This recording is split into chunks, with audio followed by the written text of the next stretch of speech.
Sud Radio, Berkov dans tous ses états.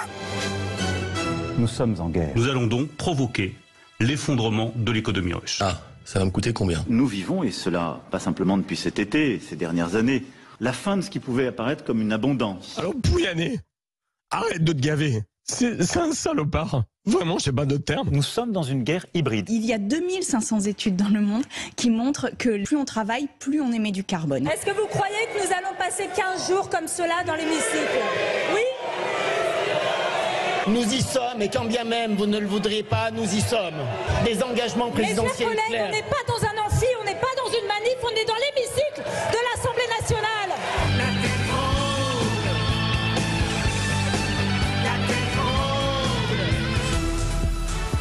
La terre tremble, Hubert Félix Stéphane. Et oui, la terre tremble. Et on se souvient, la terre secoue ses puces. Et ça arrive, et on ne sait pas quand ça arrive. Et là, ce qui s'est passé en ce moment, depuis hier, en Turquie et en Syrie, déjà plus de 5000 morts, des dizaines de milliers de blessés dans le sud-est de la Turquie et le nord de la Syrie.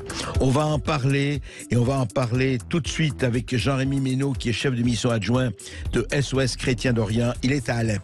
Il a vécu le séisme sur place. Et puis, on va en parler et on va analyser ça aussi avec Bertrand Scholler, qui est ingénieur, qui est géophysicien et qui connaît sur le bout des doigts pourquoi ça se passe et comment ça peut se passer et qu'est-ce que ça veut dire. De quoi ces tremblements de terre sont-ils le nom? Et puis, on va parler, évidemment, vous avez entendu, de ce petit séisme. Évidemment, ça n'a rien à voir à l'Assemblée nationale où tout et n'importe quoi coexiste. Et le n'importe quoi, hélas, beaucoup plus présent que le tout. Et puis, nous allons recevoir Martin Blachier que l'on a beaucoup vu dans les médias pendant toute la crise du Covid et qui est modélisateur, qui est médecin et qui sort les 10 nouvelles menaces sur notre santé. Oui, il n'y a pas que le Covid-19, il n'y a plus le Covid-19, en tout cas il n'y a plus que le Covid-19, il y a beaucoup d'autres choses, du cancer à l'obésité, en passant par d'autres maladies, des dépressions et autres. On va en parler, on a une émission très riche. À tout de suite. Sud Radio, Berkov dans tous ses états. Le fait du jour. Un provisoire, eh bien...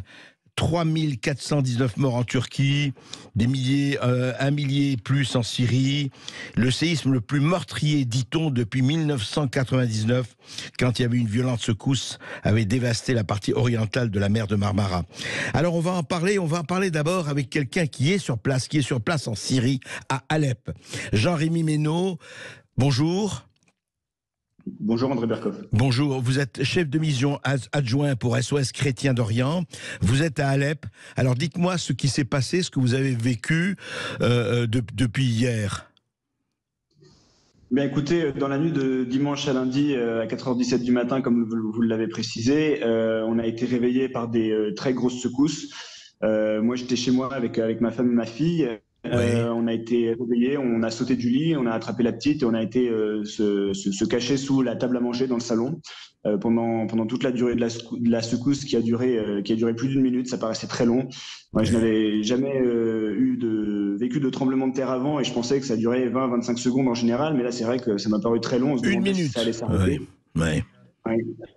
Et du coup, en fait, c'est vraiment impressionnant parce qu'il n'y a aucun bruit, juste le bruit de la terre qui gronde. Et c'est très impressionnant jusqu'à ce que ça s'arrête. Et on a alors entendu tous les voisins qui descendaient les escaliers pour aller se réfugier dans la rue. Donc on a été faire la même chose. Et du coup, on a passé plusieurs heures dans la rue, dans le froid, évidemment, parce que c'est en plein hiver avec la pluie qui tombait. Donc c'était vraiment des conditions qui n'étaient pas du tout idéales. Parce que tous les gens qui étaient par centaines sur les trottoirs avaient peur de retourner dans leur bâtiment par peur d'un effondrement. C'était vraiment une situation terrible à vivre. Et il y a eu des effondrements proches de chez vous ou pas, où les immeubles sont restés, et on espère sur place, enfin on est resté debout, ou il y a eu des effondrements à Alep? Mais il y a eu plusieurs dizaines de bâtiments qui se sont effondrés à Alep. Ce qu'il faut noter, c'est que la ville sort déjà d'une guerre civile de plus de 10 ans.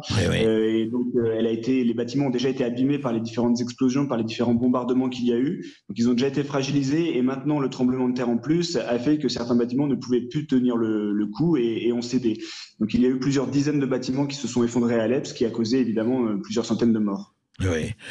Ouais, c'est terrible, c'est terrifiant. Et on ne sait pas, qu'est-ce qu'on dit là-bas, ça peut se renouveler, on a peur que ça continue ou que ça revienne. Quel est le sentiment de la population et des responsables chez vous? Écoutez, c'est vrai qu'en fait, il y a eu celui de 4h17 du matin, mais ensuite, dans la matinée, il y en a eu un deuxième de 7,5 sur l'échelle de Richter, qui a continué du coup de se secouer. Oui. Oui, on entend. Là, on s'est interrompu avec Jean-Rémy Ménaud.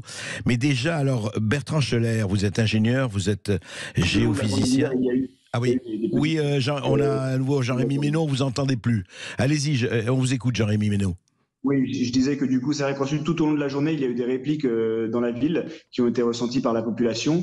Et donc, tous les gens sont restés soit sur le bord de la route, sur les trottoirs pour éviter de rentrer chez eux, ou alors ils ont rejoint des centres d'accueil qui allaient les accueillir pour la nuit. Oui, c'est très très dur, c'est terrifiant, il faut le dire. Dites-moi, qu'est-ce qu'on peut faire? Est-ce que l'aide est en train d'arriver? Est-ce qu'il y a déjà des réactions? Vous-même, je sais qu'à SOS Chrétien d'Orient, vous êtes à l'action et vous êtes sur le qui-vive. Et qu'est-ce qu'on peut faire ici? On peut envoyer des dons, on peut faire quoi?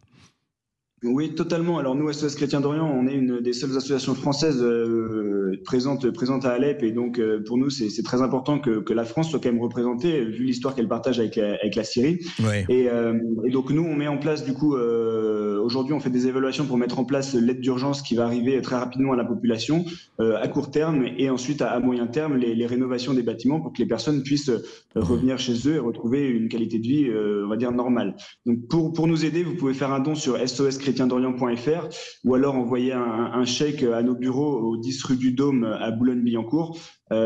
Tous les dons, du plus petit au plus grand, serviront à aider la population et nous aideront grandement dans la mise en place de nos actions. C'est bien Après, noté. Ce dont on a peur, ce dont on a peur, c'est que l'aide internationale n'aille qu'à la Turquie, parce que c'est ce qu'on note pour l'instant. C'est vrai que tout le monde dit qu'il faut aider la Syrie et la Turquie, mais aujourd'hui, on entend vraiment que tous les gouvernements du monde entier apportent leur aide à la Turquie et très peu à la Syrie. Quand on compare le nombre d'aides qui sont arrivées à la Turquie et à la Syrie, c'est le jour et la nuit.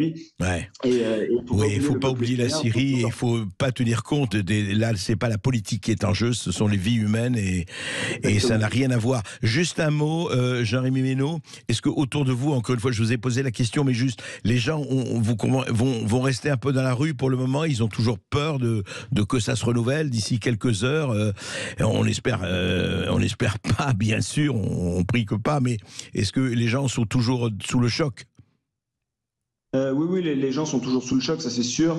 Certains sont ce matin sortis des centres d'accueil temporairement pour aller vérifier leur maison, pour voir dans quel état elle était exactement. Ouais. Certains n'ont même pas fait cet effort parce qu'ils savent que leur maison est détruite et que de toute manière ils ne peuvent pas revenir à court terme dedans. Ouais. Donc, mais la population aujourd'hui, oui, l'atmosphère est pesante à Alep. Les gens ne parlent pas, ils regardent, ils se baladent dans la rue, regardent les destructions avec un regard désespéré et ils se disent que c'est pas possible qu'une nouvelle crise leur arrive dessus après la guerre civile, après la crise économique qu'ils vivent actuellement, qu'en plus un tremblement de terre vienne affecter leur vie une fois de plus. Et ils disent c'est plus la goutte d'eau qui fait déborder le vase en fait. La goutte d'eau elle est arrivée il y a des années et là le vase déborde complètement. Ouais, et on comprend que qu'il soit désespéré après, comme vous dites, 10 ans de guerre.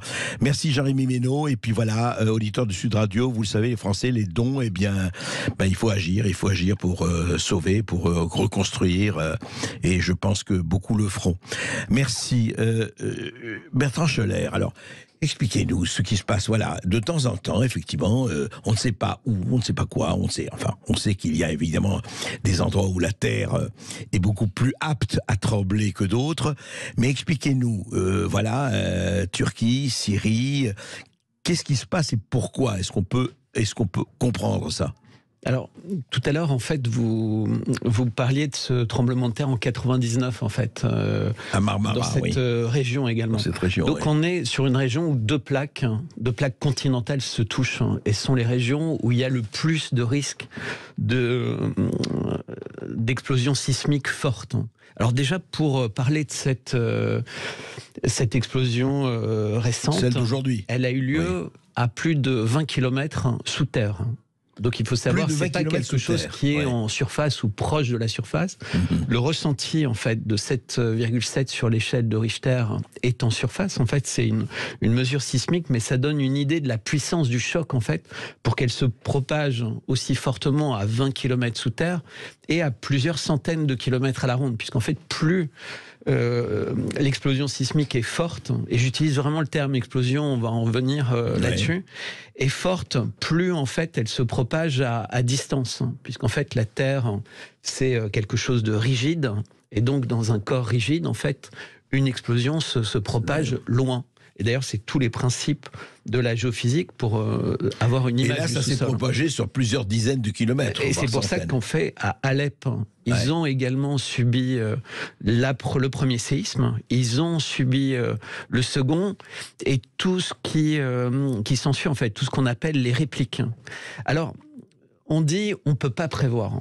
Alors si, on peut prévoir parce qu'on sait les zones sur Terre où ce risque est important. Et depuis qu'on a exploré les fonds marins, on sait beaucoup mieux le mécanisme, en fait. C'est des mécanismes qui ont été décrits par Wegener et qui ensuite ont été beaucoup mieux compris dans les années 60 et qui s'appelle la tectonique des plaques. Et donc la tectonique des plaques, t'as dit que finalement, en surface de la Terre, il y a quelque chose qui s'appelle la lithosphère et qui fait quelques dizaines ou jusqu'à quelques centaines de kilomètres d'épaisseur, qui est très rigide. Donc il faut imaginer... Vous voulez dire à la surface de la Terre. À la surface de la Terre. Oui, c'est ça. Ouais. Exactement. C'est comme une plaque, en fait. Sous cette plaque, il y en a une autre qui s'appelle l'asténosphère, qu'on trouve plus dans les fonds marins, qui est un peu moins dense, un peu moins rigide. Et elles bougent les unes sur les autres. En plus, il y a un contraste d'humidité. Et donc c'est une vraie spécificité de la Terre et qui va permettre en fait ces mouvements. Et en dessous, vous avez la mésosphère. Donc tout ça, ça permet en fait de créer des champs magnétiques, des mouvements, etc. Et ça bouge tout ça. Enfin, et ça bouge. Et c'est une vraie spécificité de la Terre, puisqu'en fait on a ça nulle part ailleurs dans les planètes connues. À notre connaissance d'aujourd'hui. Exactement. Mais c'est lié à l'existence de la Lune, qui a un impact sur les marées. C'est lié à l'expérience du magma en fait dans la croûte terrestre, aux volcans, etc. Et c'est tout ce qui permet la vie sur Terre. C'est ce qui permet le pétrole ou le gaz, par exemple. Oui, c'est ça. Il faut pas oublier que voilà, il y a aussi ça. C'est les défauts des qualités, hélas, les qualités des défauts. Mais Bertrand Schoeller, vous avez dit un peu plus tôt que on ne peut pas prévoir. Enfin, on voit un peu les lieux. Alors justement, vous allez dire où les lieux qui sont peut-être plus aptes hélas, à recevoir cela. Mais on ne peut pas prévoir quand. Alors si, on peut prévoir. Quelques jours à l'avance, on a des signes. Vous savez, c'est comme dans un immeuble. Si l'immeuble s'apprête à s'effondrer, c'est pas instantané. On a des signes, il y a des craquements, des petits signes, etc. C'est pareil en sismologie. Donc il y a dans toutes ces régions-là des observatoires, des personnes qui travaillent à l'échelle mondiale et qui essaient d'anticiper. C'est ce qu'on avait vu également en Thaïlande. Oui, mais pardon, je joue le Huron, mais enfin, je le suis d'ailleurs. Mais regardez, par exemple, en 99, donc il y a un peu plus de 30 ans, il y a eu la partie orientale dévastée de la mer de Marmara, donc un peu dans le même endroit. Donc, comment il se fait que là, apparemment, rien ne prévoyait ce qui s'est passé hier matin? Alors si, il y a des gens qui ont anticipé ça depuis quelques jours, qui ont dit il y a un risque, il y a une probabilité non nulle que dans cette zone quelque chose se passe, parce qu'on a des indices. Mais les indices, en fait, ne sont pas des preuves. Et donc, quand vous êtes un chef d'État dans un pays, vous n'allez pas dire sur une zone de plusieurs centaines de kilomètres carrés, quittez vos maisons en plein hiver, dans une période d'orage, il y a un risque sismique. D'abord, les gens ne vont pas les prendre au sérieux. Et puis, souvent, ces indices ne sont pas corroborés par des faits. Mais il y a toujours des indices qui sont perçus et auxquels on prête plus ou moins d'attention. Et on apprend, c'est une science encore une fois qui est nouvelle, et donc on apprend de mieux en mieux à comprendre en fait ces mécanismes pour les anticiper. Mais on n'est pas parfait. En revanche, ce qu'on sait anticiper, c'est quand on est dans une zone sismique, c'est comment mieux construire. Et on a tous vu les images de ces maisons qui s'écroulent comme des fétus de paille. Ouais. Parce que justement, mais est-ce que, par exemple, est-ce que la Turquie a tenu compte de ce qui s'est passé en 99? Est-ce que les immeubles qui ont été construits, pour ne parler que de la Turquie, ont été construits depuis en fonction de ce risque ou pas? Mais c'est très compliqué, puisque la Turquie, les zones qui sont habitées sont extrêmement denses. C'est pas forcément un pays qui a énormément de moyens. Les constructions se font rapidement. On a un enjeu démographique, on a un enjeu confort. Les gens veulent avoir des appartements grands, spacieux, modernes, équipés. Le métal coûte cher. Or, pour ce type de structure, il faudrait plus de métal, donc il faut qu'elle soit flexible. Une structure en béton, elle n'est pas flexible. Une structure en béton armé, elle est plus flexible. Et ces immeubles qui se sont écroulés, ils étaient construits sans anticiper ce risque sismique. Mais c'est pareil à bien des endroits. Des failles sismiques, il y en a également en France.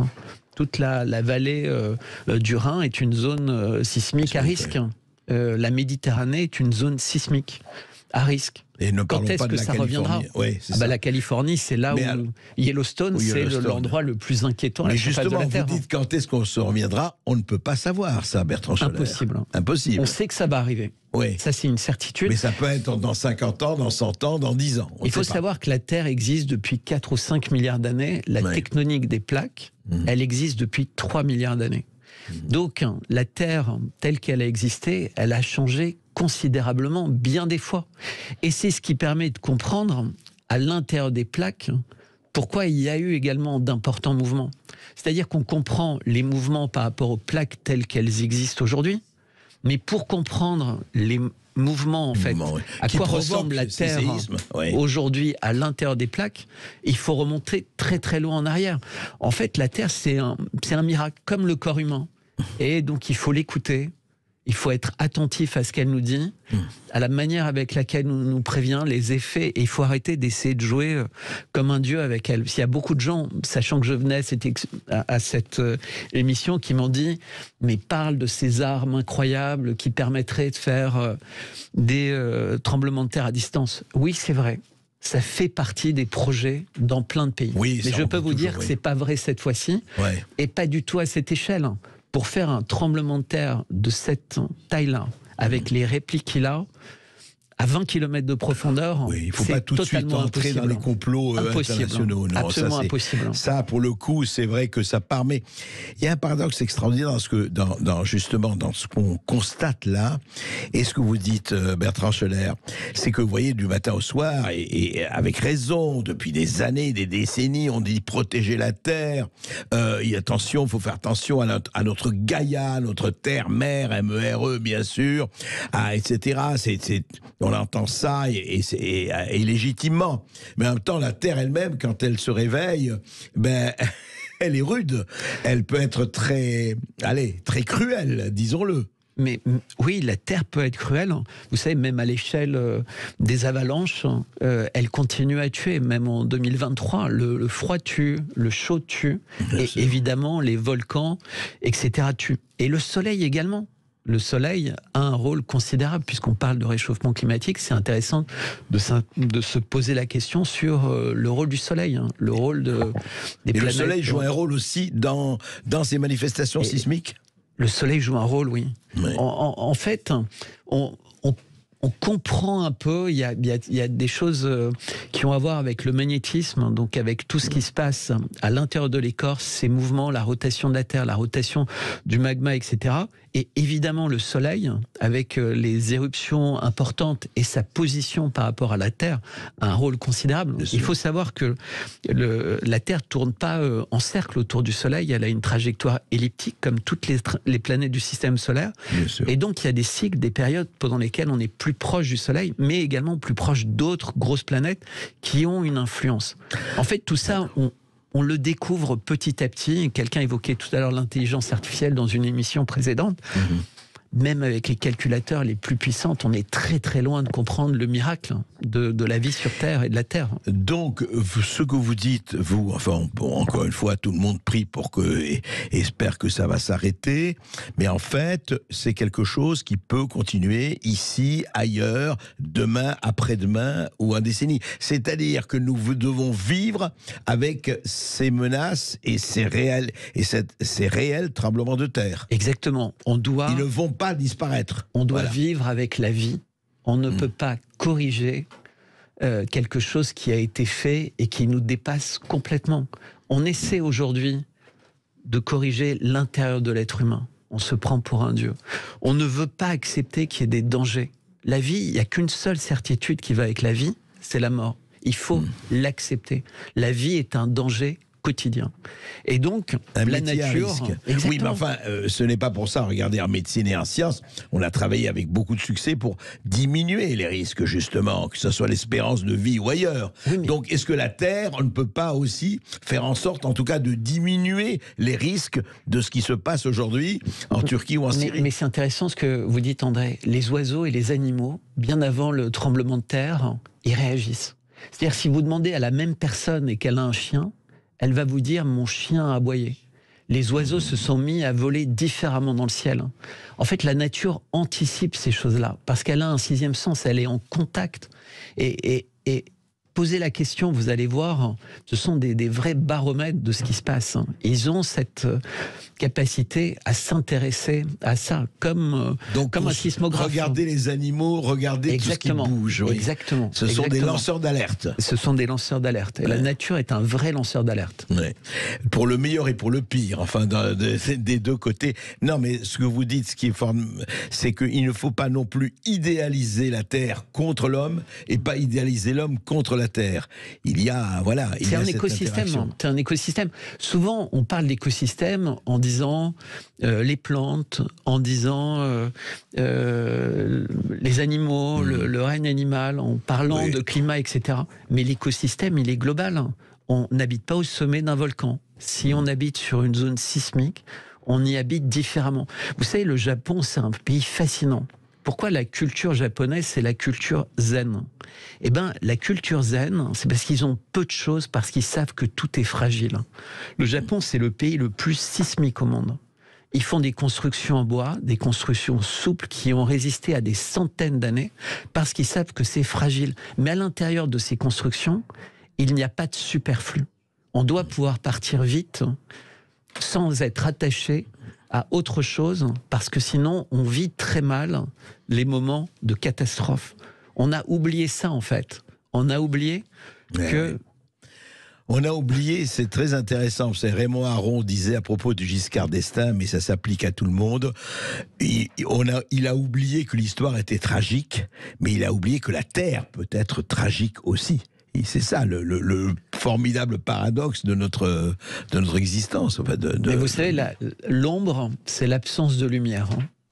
Eh bien, la vie, elle n'existe pas et elle n'aurait rien d'intéressant sans tous les défauts qui vont avec. Vos défauts sont votre beauté, André.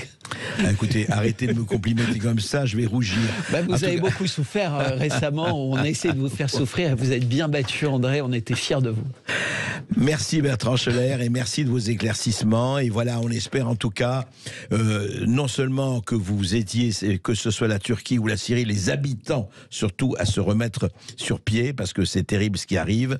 Et puis voilà, il faut toujours expliquer et décrypter. Merci de l'avoir fait, Bertrand Schoeller.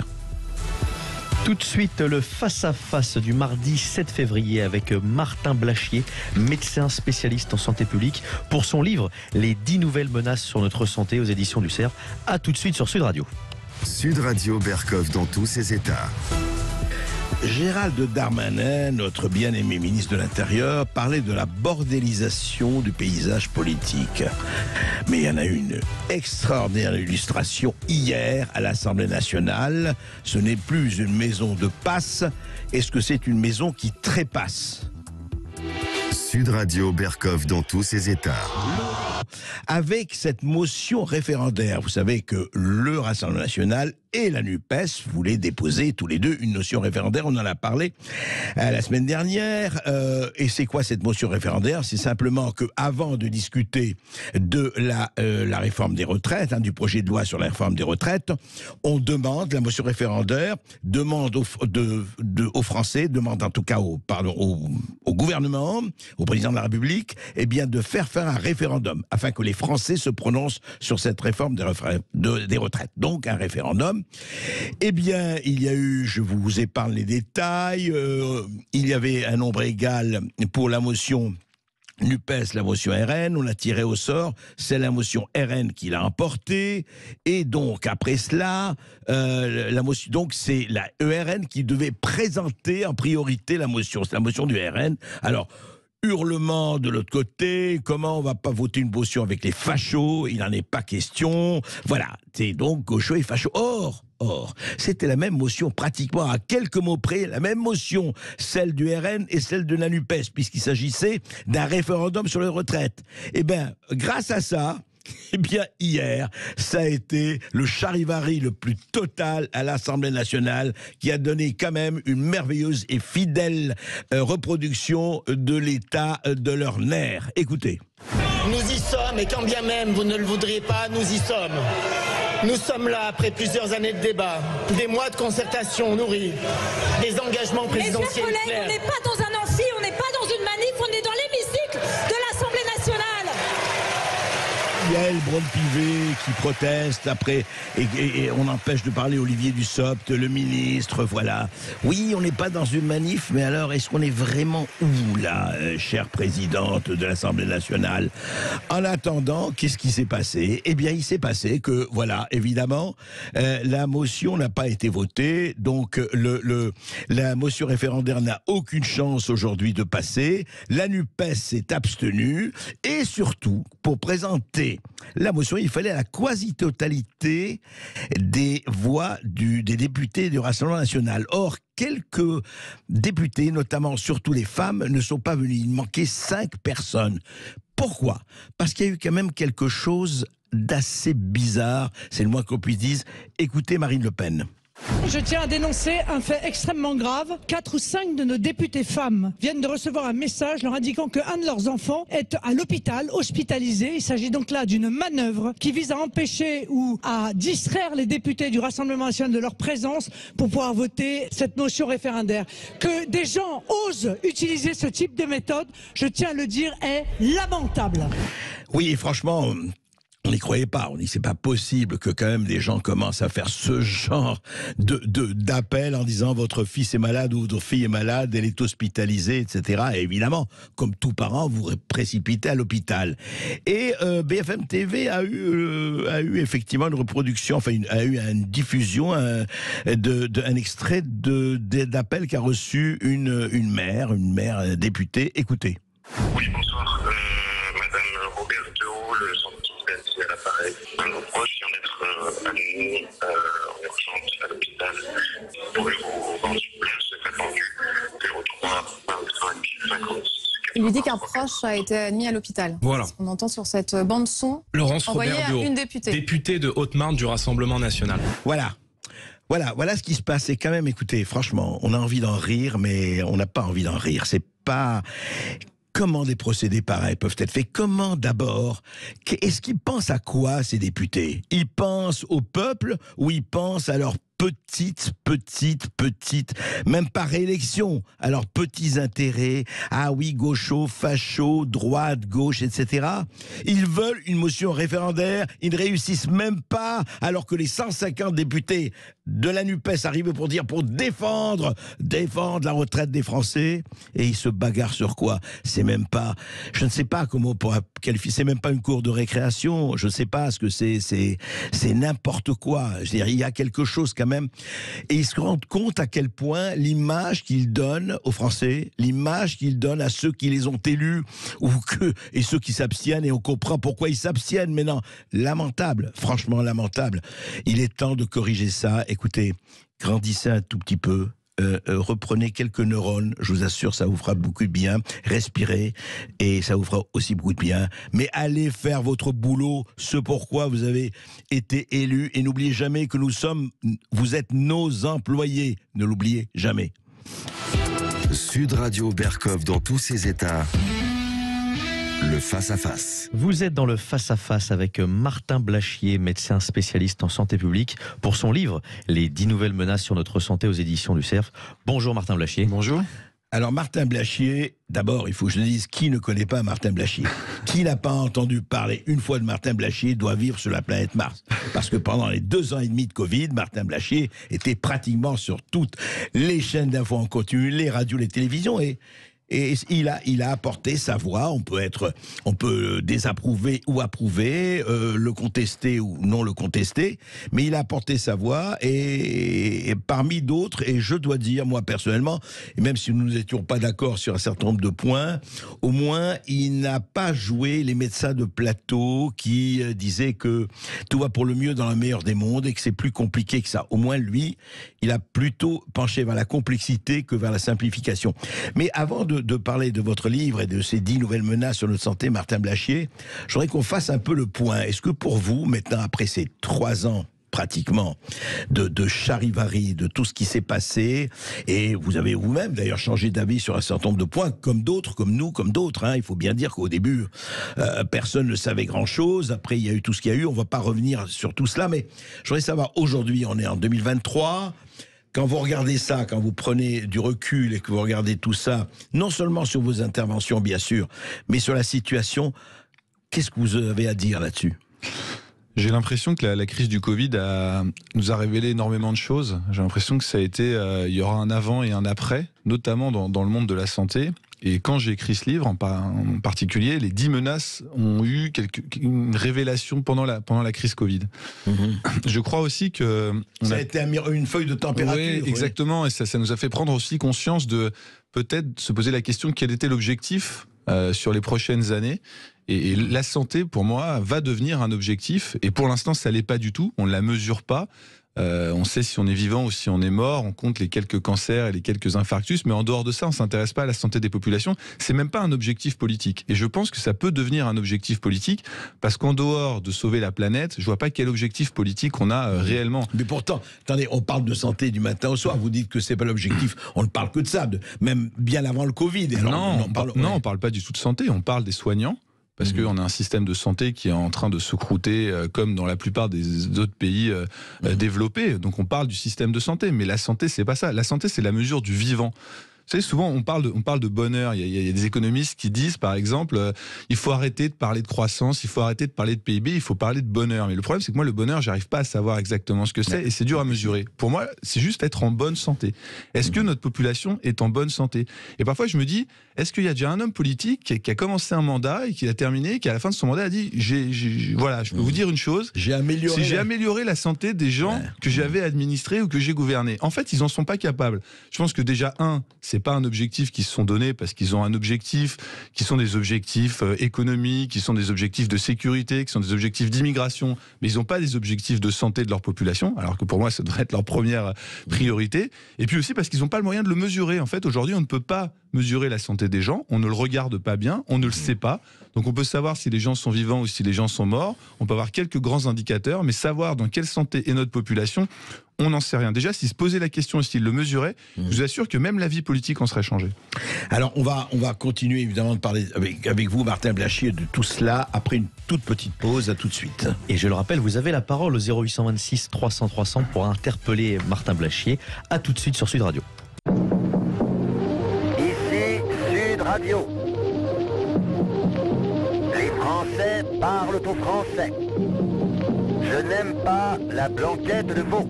Je n'aime pas la blanquette de veau. Sud Radio Berkov dans tous ses états. Et oui, la santé, et c'est la santé, comme disait Martin Blachier, c'est le vivant. Enfin, je veux dire, c'est la chose la plus importante. Si vous n'êtes pas en bonne santé, vous savez très bien que vous pouvez faire la moitié du quart des choses que vous pouvez faire vous sont interdites.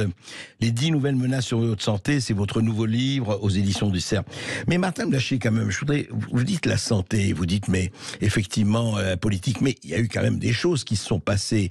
Vous avez vu ce bilan, et bien avant, depuis des décennies, l'hôpital qui je ne dirais pas qui s'effondrait, mais enfin quand même, tous ces lits manquants, tout ce qui s'est passé. Je voudrais revenir là-dessus parce que vous avez été médiatiquement un des acteurs les plus présents dans cette histoire, où on a dit un certain nombre de choses au départ, puis le narratif, on le sait très bien, pour parler du Covid, a changé, je ne dis pas à 180 degrés, mais du tout au tout. On s'est aperçu que des choses qui étaient absolument précises, comme vacciner, tous protégés, etc., transmission, etc., on ne va pas, encore une fois, entrer dans le détail, mais je voudrais vous poser une question très franchement, est-ce qu'il y a des déclarations que vous avez faites et que vous regrettez, Martin Blachier, très franchement? au cours de cette période. Il y a eu des analyses qui ont été mauvaises parce qu'il nous manquait des facteurs. Mais je regrette pas. Je crois que j'ai toujours été sincère et c'est ce qui compte. Et c'est ce qui fait que les gens en fonction des connaissances qu'on avait à ce moment-là. Exactement. Moi, j'ai toujours considéré que c'était un problème scientifique aussi. Donc je l'ai abordé comme un problème scientifique. Et puis, vous me parliez de l'hôpital. Moi, je pense que le problème, ça a été de trop penser à l'hôpital pendant cette crise et pas à la santé. Encore une fois, je veux dire, la santé, c'est pas un sujet hospitalier.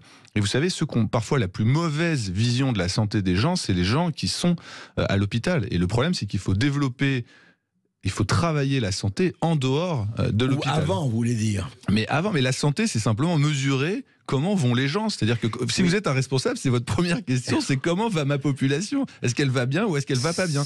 Aujourd'hui, on peut dire que les Français vivent assez longtemps, mais honnêtement, ils vont pas très bien. Quand on regarde les données, quand on regarde physiquement et mentalement, ils vont pas très bien. Donc il y a des problèmes à se penser. Est-ce qu'il faut aller poser la question aux réanimateurs? Est-ce qu'il faut aller poser la question aux infectiologues? Est-ce qu'il faut même aller poser la question aux psychiatres? Je ne pense pas. Je pense que la réponse, elle est dans la société. Donc il faut s'inquiéter de la santé des gens et trouver les solutions qui ne passeront pas par le système de santé nécessairement. Alors attendez, oui, d'accord. Mais enfin, vous oubliez quand même quelque chose de très important. On est tous patients potentiels. Et je dis pas tous patients malades comme le docteur. Non, c'est pas ça. Tout homme en bonne santé est un malade qui s'ignore. Mais regardez par exemple, pendant très longtemps, les médecins, alors on trouve que les médecins ne servent à rien, mais enfin, on a besoin des médecins, on a besoin en tout cas de discuter avec eux, et ce sont quand même les gens en contact avec les malades qui sont importants. Ou alors ils servent à rien. Vous savez, pour moi, les deux secteurs d'activité desquels dépendent vraiment la santé dans l'avenir, c'est les systèmes d'information et tout ce qui est réseaux sociaux. On en reparlera là, parce que pour moi, il y a une vraie menace sur la santé publique, et probablement l'agroalimentaire. Si je relie les deux secteurs qui sont vraiment liés à la santé, et c'est là que ça se passe. Alors ça se passera pas dans les hôpitaux, ça se passera dans ces secteurs-là. Alors pourquoi vous dites, en fait, vous parlez de la prévention là. Mais même pas de la prévention. Je sais, la santé, c'est un gradient, imaginons qu'il aille de 0 à 100, et tout le monde est entre 0 à 100. Donc les gens qui sont en dessous de 10, par exemple, sont les gens qui sont à l'hôpital et qui sont gravement malades, mais on n'est pas tous entre 90 et 100, donc on est tous entre 10 probablement et 90, donc la grosse majorité des gens sont là, et ce qu'on aimerait, c'est pouvoir optimiser la santé des gens. Et il y a des choses qui pèsent sur la santé des gens, et notamment, selon moi, les réseaux sociaux, notamment la façon dont on fait de la nourriture, notamment la façon dont on peut parler aux gens, et tous ces facteurs-là, la façon dont on travaille. On pousse tous les gens vers le télétravail. Est-ce qu'on sait l'impact que ça va avoir sur leur santé?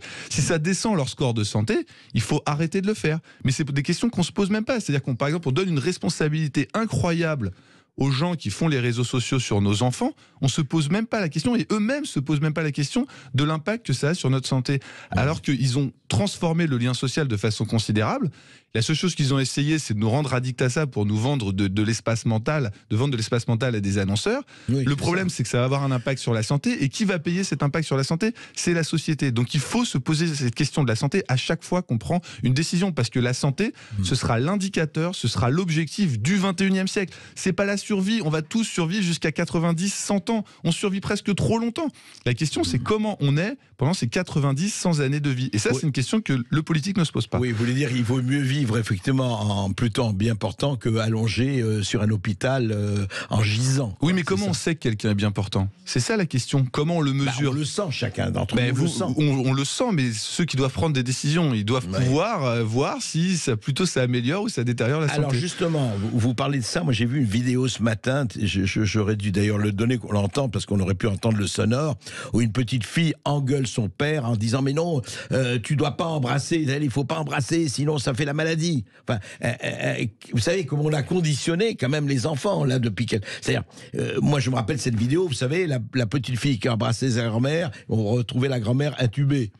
Est-ce que ça aussi, ça n'a pas été cette persuasion, cette fabrique du consentement qui a joué? Mais si je reviens sur ce que je vous disais, c'est-à-dire la santé. Si on mesure l'impact que la gestion de la crise a eu sur la santé des gens, elle l'a détériorée. Et on le montrera avec des études. Moi, je suis en contact avec des équipes qui travaillent dessus. Ils ont des éléments pour montrer que la façon dont on a géré la crise a détérioré la santé des gens. On le sait, on le voit. On a les données. Vous savez, on regarde les données des indicateurs de santé mentale des jeunes enfants enfants, par exemple. Franchement, ce qu'on voit nous fait très peur. Il faut le dire, sur la consommation de psychotropes, sur les motifs d'hospitalisation, c'est des choses qui sont assez terrifiantes. Ça allait déjà assez mal depuis les années 2010. Et que le Covid n'a fait qu'augmenter. Mais exactement, ça a été comme jeter de l'huile sur le feu. En fait, le Covid, c'est comme s'il y avait eu de l'huile sur le feu sur plein de problèmes de santé qui étaient sous-jacents dans la population. Et je pense que ce qui serait bien, c'est que cette crise Covid nous fasse ouvrir les yeux sur les objectifs qu'on se fixe, et il faut des objectifs de santé. Le problème, c'est qu'à chaque fois, à la santé, on met un hospitalier, et son obsession, c'est l'hôpital, parce qu'il a vécu dans l'hôpital, pour l'hôpital, avec l'hôpital. Et il ne se pose pas la question de la santé des gens. Donc, encore une fois, on ne la mesure pas et on n'essaye pas de l'améliorer là où elle peut être améliorée, c'est-à-dire justement en dehors de l'hôpital. Alors, vous avez raison, mais il n'y a pas que l'hôpital. En dehors de l'hôpital, il y a les médecins généralistes, les médecins de ville, etc. Enfin, parmi les personnes. Alors, ceux-là, qu'est-ce qu'on en fait ? Mais non, mais ceux-là, ils sont là. De toute façon, le système de santé prend en charge les malades. Le problème, c'est qu'il y a une demande qui augmente et on a une offre qui est stable, voire qui diminue. Donc Alors, justement. Et la demande, pourquoi elle augmente ? Parce qu'il y a un vieillissement de la population. Donc les gens vieillissent, au bout d'un moment ils ont des maladies, donc il faut les prendre en charge longtemps avec les maladies, et parce qu'il y a aussi une création de valeur, c'est-à-dire qu'en fait l'intelligence humaine a été beaucoup sur les systèmes d'information, et ensuite elle a été sur essayer d'améliorer la santé des gens.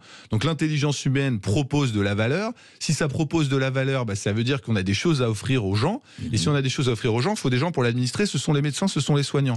Donc je peux vous donner une prédiction très simple, c'est que dans les 10, 20, 30 prochaines années, la valeur qui va être proposée par l'intelligence humaine sur la santé va augmenter, donc on aura besoin de plus de gens. Est-ce que ce seront des médecins ? Est-ce que ce seront des techniciens ? Est-ce que ce seront des psychologues ? Ça, je sais pas. Tout ça à la fois. Ou tout ça à la fois. Visiblement, le gouvernement, lui, ce qu'il veut, c'est que ce soit de moins en moins des médecins qui sont difficiles à gérer et de plus en plus d'autres professions. Donc diviser un petit peu la responsabilité d'un système de santé, ce que je trouve pas forcément une mauvaise idée.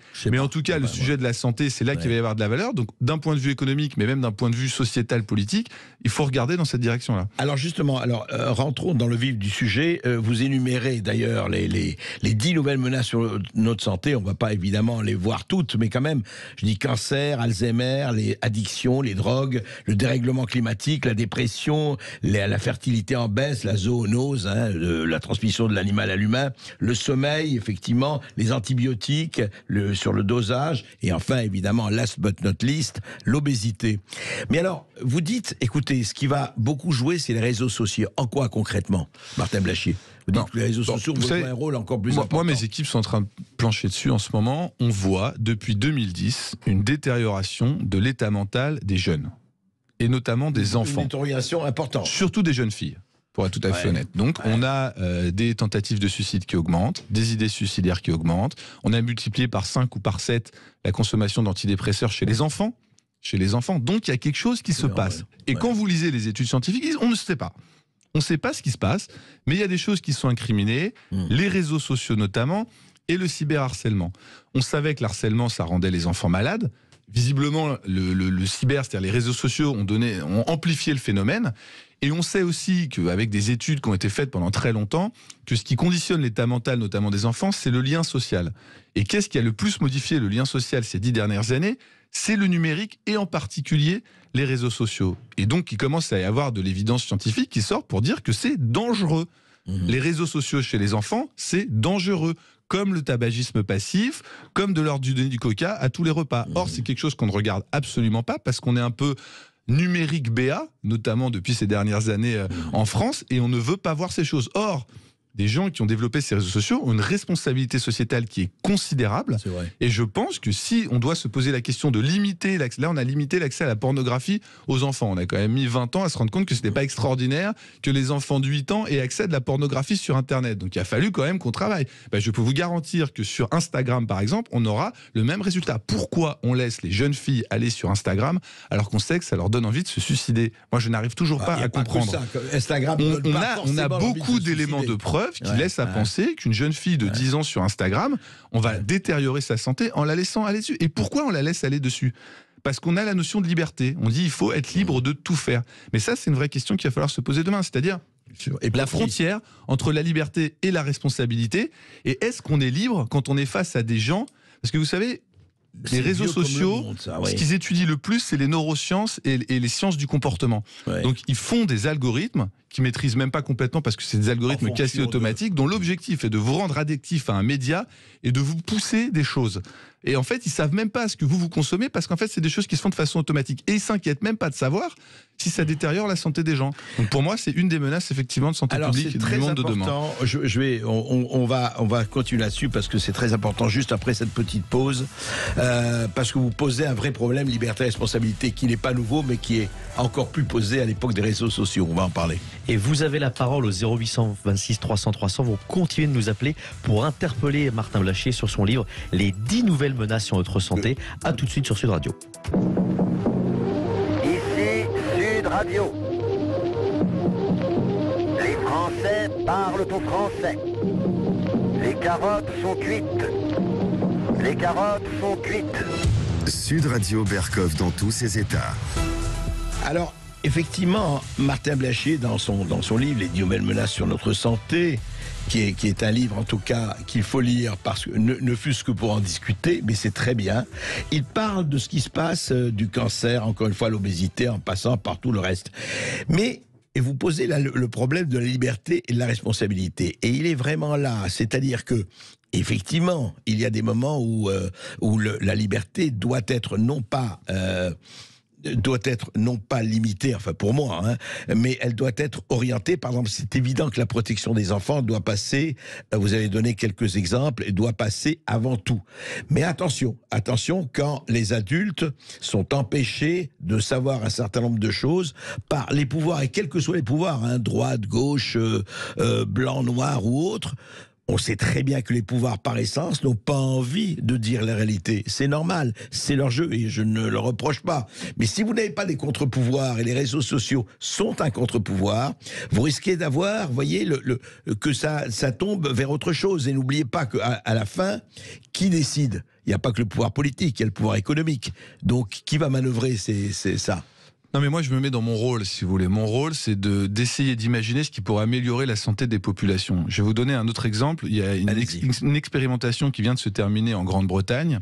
Ils se sont rendus compte qu'en limitant l'accès au soda aux enfants, donc une privation de liberté, parce qu'ils n'ont plus le droit de se gaver de soda du matin jusqu'au soir, ils ont réussi à faire diminuer l'obésité infantile de 10%. Et c'est très bien. Donc vous imaginez l'impact que ça a sur la santé des gens. Et le politique qui a fait ça, je peux vous garantir qu'il a bien plus fait pour sa population que probablement d'un grand nombre d'autres politiques qui ont fait des mesures qui ont peut-être joué à la marge sur la situation économique du pays. Non mais la liberté, attention, la liberté d'un enfant n'est pas la même que la liberté d'un adulte. Oui, mais un enfant n'est pas conscient. Moi, je voulais que je vous dise, aujourd'hui, il y a des adultes qui ne sont pas capables de faire face à la complexité du monde et qui vont plonger dans des pièges qui ont été faits pour les attirer. Je vais vous donner un autre exemple. Vous savez, l'addiction. On dit tout de suite, je vous dis l'addiction, vous allez penser à la drogue, aux héroïnomanes, au crack, à la porte de la chapelle, tout ça. Mais en fait, on est dans un monde d'addicts. C'est-à-dire que tous les gens qui font du marketing, leur objectif, c'est de vous rendre addict à ce qu'ils vous vendent. Ils vous rendent addict à des biens ou ils vous rendent addict à la consommation, à des consommations de services, même à la consommation de services. Et si vous n'êtes pas éveillé et si on ne vous informe pas là-dessus, vous plongez dedans. Mais moi le premier. Notamment, par exemple, sur la façon de vous nourrir. Pourquoi aujourd'hui il y a du gras et du sucre dans tous les aliments ? Parce que c'est la manière de rendre votre cerveau addict à ces aliments. Et les marketeurs vont faire tout en sorte pour que vous ayez de plus en plus envie de vous consommer. Et ils ne s'arrêteront jamais. C'est-à-dire que même quand vous aurez la moitié de la population américaine qui sera obèse et une personne sur 5 aux États-Unis qui mourra de son obésité, ils continueront à essayer de vous rendre addict à ce genre de procédé. Qui vous éveille là-dessus ? Qui peut vous éveiller là-dessus ? Puisque, je veux pas jouer le marxiste de service, mais la quasi-totalité des médias vous pousse à des médias, quels qu'ils soient et où qu'ils soient, donc vous pousse à consommer, vous pousse justement à consommer, à être addict. Pourquoi ? Parce qu'ils veulent vendre. Absolument. Voilà. C'est une force dans la société et il faut qu'il s'y en oppose une autre parce qu'on constate des impacts sur la santé de ces procédés-là. Mais alors comment on fait ? La première chose qu'on fait, c'est qu'on mesure bien la santé des gens et on arrête simplement de compter les morts et de se dire on est ravis parce que les gens vivent jusqu'à 95 ans alors que de l'autre côté, on a des enfants qui vont de moins en moins bien sur le plan physique, sur le plan mental. Et c'est pareil sur le reste de la population. Et quand on introduit une innovation dans la vie des gens, on s'assure que c'est pas mauvais pour leur santé. Quand on touche sur quelque chose d'aussi fondamental que le lien social, il faut être certain que ça va pas avoir d'effet pervers. Pour ça, il faut le mesurer. Mais le problème, c'est que la mesure qu'on a aujourd'hui en santé, elle est totalement dépassée. Il faut faire des mesures beaucoup plus précises de la santé mentale des gens et le faire par type de population. Et pourquoi on ne le fait pas ?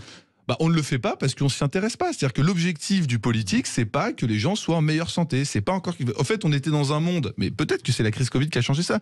On était dans un monde de survie. Donc de subsistance, donc il fallait survivre, donc il fallait éloigner le danger et il fallait vivre le plus longtemps possible. Le problème aujourd'hui, c'est qu'on vit assez longtemps, on a une qualité de vie qui n'est pas très bonne, honnêtement, quand on regarde les indicateurs, comme je vous dis, les gens sont beaucoup trop gros, les gens sont beaucoup trop addicts à tout, les gens sont en très mauvaise santé mentale.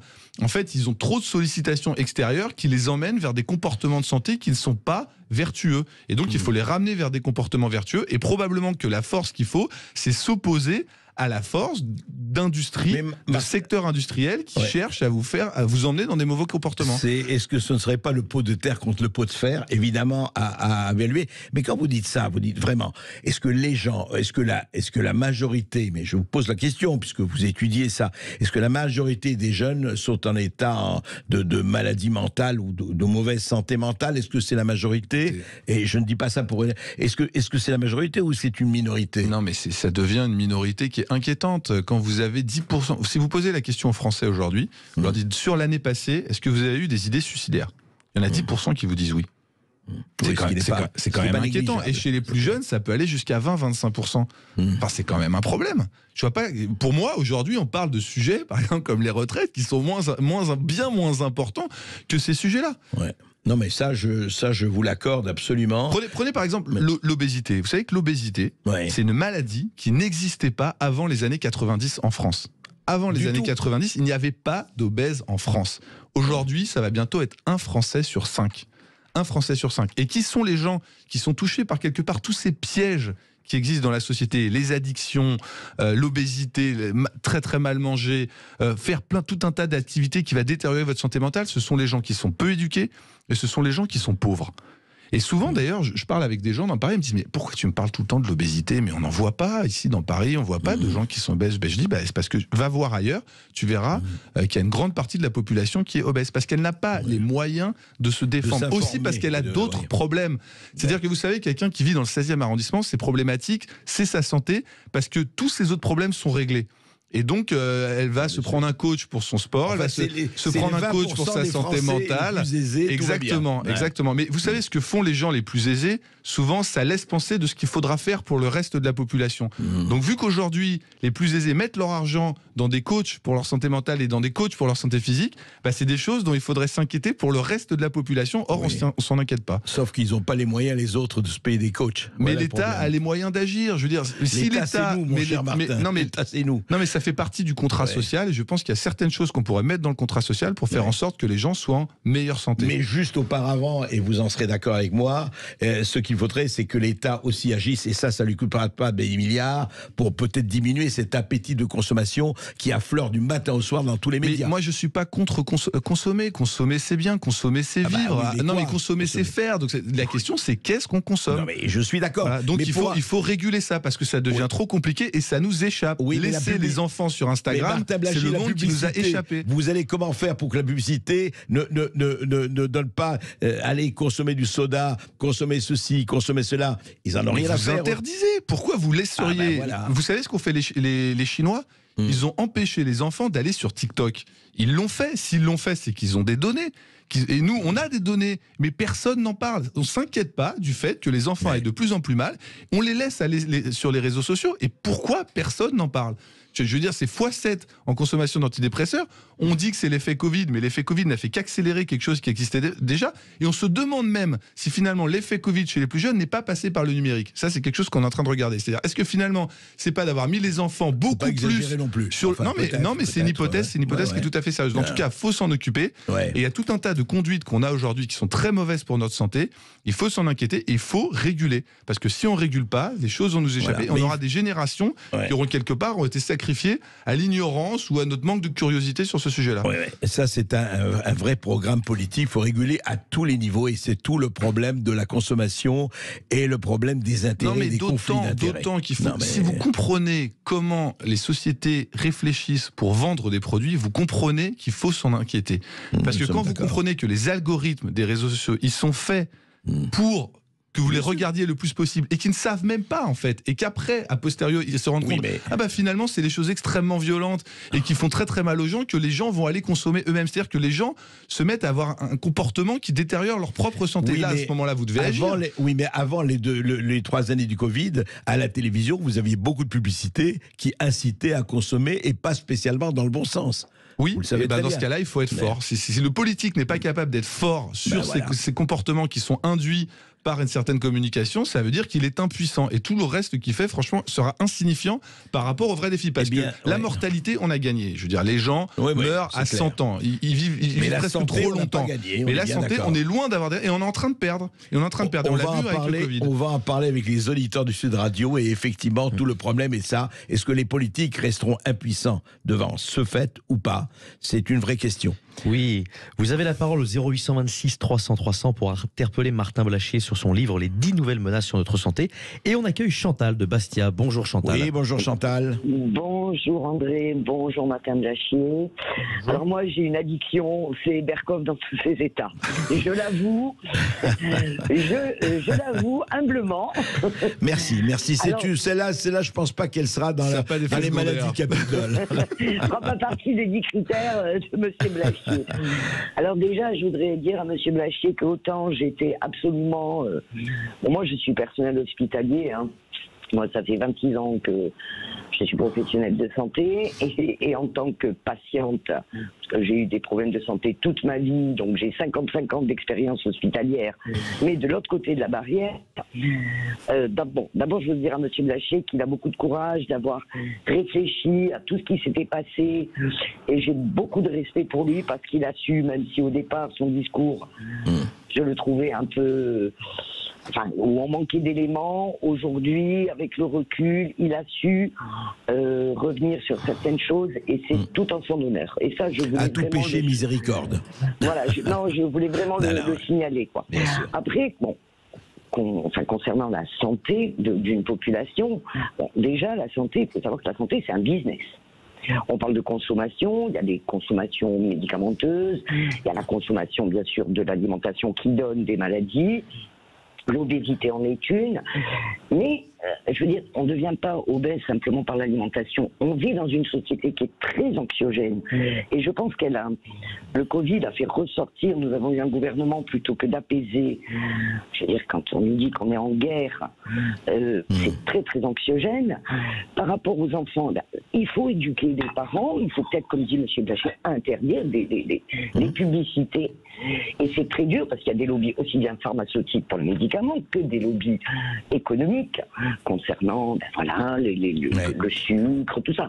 Donc, est-ce qu'ils auront, M. Blachier, pensez-vous que nos gouvernants, nos politiques, quel que soit le bord, je ne parle pas forcément du gouvernement de M. Macron, est-ce que vous pensez que les politiques prendront à bras-le-corps ce fait, même quand on parle de la qualité de vie au travail, il y a aussi tout ça qui est quand même quelque chose d'assez... Ok, Chantal, j'ai bien entendu, donc je vous dis juste parce que on a énormément d'auditeurs et merci parce que vous posez, en tout cas, la question est très bien et clairement posée.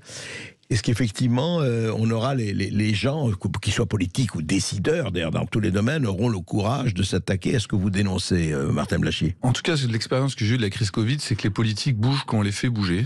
Et donc, moi, c'est pour ça que j'ai... La pression, vous voulez dire. Exactement, c'est pour ça que j'ai écrit ce livre, et c'est pour ça que j'ai envie de travailler sur le sujet des réseaux sociaux et des enfants avec mes équipes, parce que je me dis que si jamais j'arrive à montrer, à prouver qu'il faut bouger sur ce sujet des réseaux sociaux chez les enfants, à ce moment-là, ils bougeront, la société civile bougera, donc je pense que c'est possible, mais je ne crois pas qu'aujourd'hui les politiques se saisissent de sujets, je crois qu'ils ne font que réagir à des sujets qu'on leur présente. D'accord. Merci Chantal. Merci beaucoup Chantal, on va tourner une rapide page de pub et on accueillera Jean-Marc de Narbonne, mais vous continuez de nous appeler bien sûr au 0826 300 300. Ici Sud Radio. Les Français fait par le ton français. Je n'aime pas la blanquette de veau. Je n'aime pas la blanquette de veau. Sud Radio Berkov dans tous ses états. 13h48 sur Sud Radio. Vous avez la parole au 0826 300 300 pour interpeller Martin Blachier. Et on accueille Jean-Marc de Narbonne. Bonjour Jean-Marc. Bonjour Jean-Marc. Bonjour André, bonjour Monsieur Blachier. Alors bonjour. Monsieur Blachier, c'est vrai qu'il n'est pas facile de dire qu'on s'est trompé, surtout quand on est un homme public. Mais là, je vais vous taquiner un peu. Par contre, sur ce que vous dites sur la santé, vous avez entièrement raison. Et là, je vais... le docteur, le professeur Raoul, avec qui vous avez beaucoup de différents, dit dans ses derniers bouquins, justement, toute l'addiction qu'il y a aux matières graisseuses et surtout au sucre. Et la plus grande addiction, je pense, au monde, c'est le sucre. Donc, qui engendre l'obésité. Il y a des tests, vous devez le savoir, docteur Blachier, qui avaient été faits avec des souris. D'un côté, il y avait la cocaïne et de l'autre côté, il y avait le sucre. Et les souris allaient tout le temps vers le sucre. Donc, le sucre est encore plus addictif que la cocaïne. Après, la santé, c'est un spectre assez large. Tout dépend de l'écosystème où nous vivons. Vous qui avez, André, qui voyageait beaucoup, moi qui voyageais beaucoup, qui habitait notamment dans des pays latins autour d'Amérique du Sud, l'endroit où l'on vit change énormément notre santé. La santé peut se détériorer comme la santé peut s'améliorer. Donc, si on est dans un endroit avec un écosystème qui vous convient, c'est-à-dire votre santé va aller encore mieux. Et donc, si votre santé va mieux, votre bonheur va aller mieux. Parce que la santé, ce n'est pas exclusivement, vous avez parlé que c'était que le bonheur. Bien sûr que sans la santé, le bonheur est difficile. Mais on peut avoir la santé et on peut être malheureux. C'est-à-dire, et les études qui ont été faites, ça vous devez le savoir, M. Blachier, M.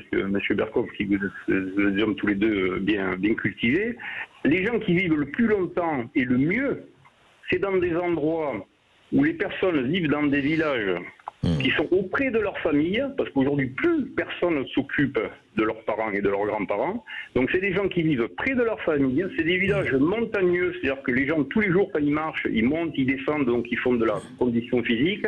Et ils mangent local. Ce que vous dites, Jean-Marc, je voudrais juste pour un peu synthétiser, vous dites que le lieu, l'endroit où on est, joue énormément dans cette santé, dans ce bonheur. Énormément. Moi, quand j'atterris en Amérique du Sud, je suis en meilleure santé. C'est marrant quand même quand l'avion atterrit sur le sol latin, je suis en meilleure santé. Alors, Martin Blachier... Deux éléments à partager avec vous que je trouve très intéressants. Vous savez que Harvard a fait une grande étude où ils ont suivi des gens d'université pendant très très longtemps pour voir justement trouver le secret du bonheur. Moi, je parle pas de bonheur, je parle de bonne santé mentale.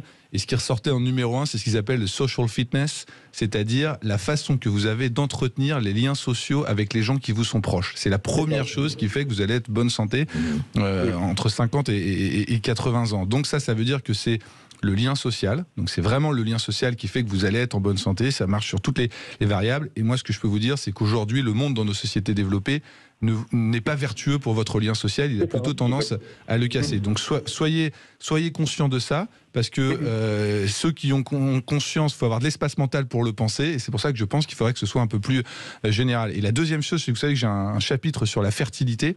Vous savez que la fertilité baisse pour une raison très simple, c'est que les gens ont plus envie d'avoir d'enfants, essentiellement. Et aux États-Unis, ils ont constaté, vous savez, c'est quoi la communauté aux États-Unis où la natalité, quasiment où la natalité ne baisse pas? Ce sont les Amish. Donc c'est juste pour vous donner une idée à quel point je perçois dans le travail que j'ai fait des forces contradictoires entre la santé des gens et le monde moderne. Je pense quand même qu'il y a beaucoup de choses dans le monde moderne qui vont contre la santé des gens. Et quand ça commence même à toucher sur la fertilité et on voit qu'il n'y a rien qui... vous savez, au monde, il n'y a quasiment rien qui a permis de relancer la natalité et la fertilité. Il y a aucun pays au monde qui a réussi à faire baisser l'obésité. Les addictions, on n'y arrive pas. C'est pour ça que je parle des nouvelles menaces. Ce sont des modèles qui sont inhérentes à nos conditions de vie modernes. Et on n'a jamais réussi à les faire reculer. Et donc ça va probablement être nos sujets de demain. Et c'est pareil sur la santé mentale. On n'arrive pas à faire que la population aille mieux. Donc il y a des toxiques. Voilà, il y a des toxiques dans notre vie moderne. Et on voit que c'est des toxiques auxquels ne sont pas sensibles des communautés qui ont gardé des modes de vie plus traditionnels. C'est pas du tout un discours réactionnaire. Ce sont des faits. Et donc il faut les étudier. Il faut essayer d'avoir le progrès, mais sans tous les effets secondaires qu'on commence à accumuler par rapport à ce progrès.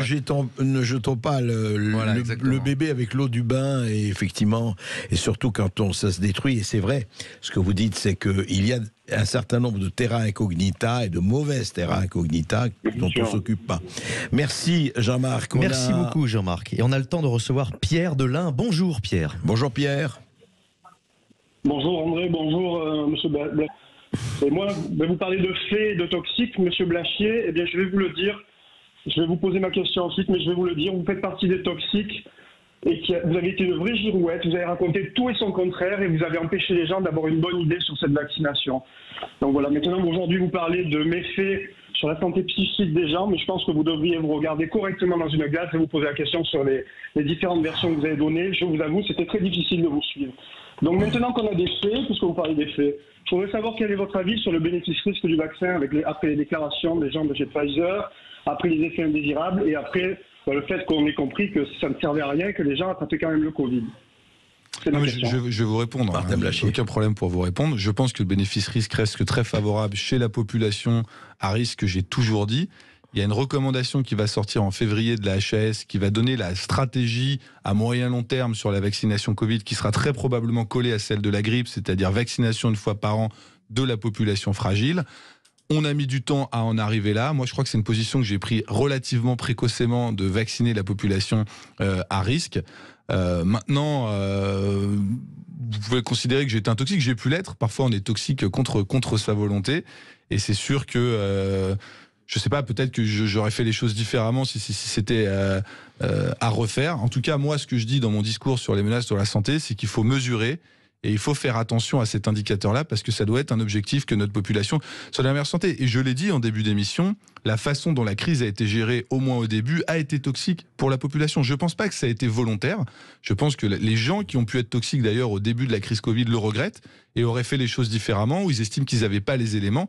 Mais s'il y avait une crise demain de ce genre-là, je pense même qu'au plus haut de l'État, ils le géraient un petit peu différemment. Et on a vu d'ailleurs que la position a évolué, que quand même les gens, en fonction de ce qui leur est revenu, ont Martin changé. Blachier, moi je corrigerai, je dis certains le regrettent comme vous, d'autres ne le regrettent pas, mais on ne va pas faire de règlement de compte ici.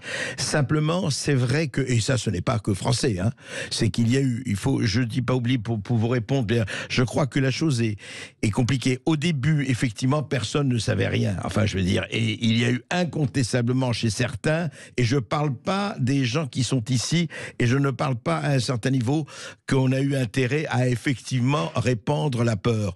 Maintenant, je crois qu'on est sorti de cela, il faut regarder le passé, les gens feront le bilan, mais là, il faut regarder ce qui se passe aujourd'hui et il faut avancer. Je crois que c'est ça le plus important. Si. Martin Blachier, juste un dernier mot. Pour vous, dans ces 10 nouvelles menaces sur notre santé, sans faire de palmarès, lequel est le plus dangereux ? La santé mentale. Parce qu'en fait, tout est relié à la santé mentale. Vous me parliez tout à l'heure, par exemple, des maladies neurodégénératives. Le risque numéro 1, c'est la santé mentale des aidants. Le réchauffement climatique, le premier facteur, la première dimension de la santé, ce sera la santé mentale parce que les gens ne seront pas capables de s'adapter à tous les changements que ça demande. Les gens ne vont pas brûler dans des feux, ne vont pas être noyés dans des inondations, ça c'est ce qu'on voit dans les films. Par contre, ça va tellement changer leur vie, ça va tellement changer leur cadre de vie et même probablement ce qu'ils auront le droit de faire, ce qu'ils n'auront pas le droit de faire, que ça va être un effort d'adaptation qui va être trop important. Et donc il va falloir accompagner, il va falloir se soucier de la santé mentale des gens parce qu'elle va être mise à rude épreuve, à mon avis, dans les prochaines années. Alors attention à la santé mentale. Et encore une fois, Martin Blachier, les 10 nouvelles menaces sur notre santé. Eh bien, écoutez, soyez toujours vigilants. Merci à tous, chers auditeurs. C'était le face-à-face du mardi 7 février avec Martin Blachier, médecin spécialiste en santé publique, pour son livre « Les 10 nouvelles menaces sur notre santé » aux éditions du Cerf. Tout de suite, l'émission de Brigitte Lahaie. À tout